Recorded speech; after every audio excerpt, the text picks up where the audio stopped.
முருகனுடைய அருள் எப்போ ஒருத்தருக்கு வரும் அப்படின்னா, இப்போ ஏன் முன்கூட்டியே அவங்க சாமி கும்பிட்டுருப்பாங்கல்ல, ஆனால் அப்போ அவங்களுக்கு வேலை செய்யலை, இப்போ எப்படி வேலை செஞ்சுது அப்படிங்கிறது தான் கேள்வி.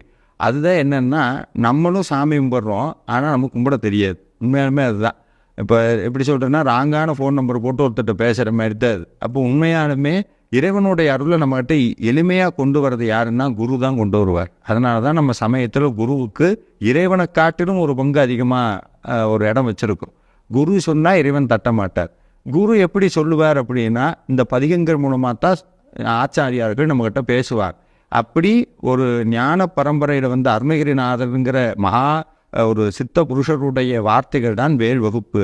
அதுக்கு இன்னமும் ஆற்றல் கொடுக்குற மாதிரி அடுத்து ஒரு மகா சித்த புருஷனான வள்ளிமலை சுவாமிகள் அதை இன்னமும் அதிகப்படியாக ஆற்றலை உருவாக்கி கொடுத்ததால தான் இன்றைக்கி அந்த மகாமந்திரம் படிக்கக்கூடியவங்களுக்கு முதல்ல வாழ்க்கையில் இருக்கக்கூடிய இன்னல்கள் தீருது, நிறைய பேர் வேலை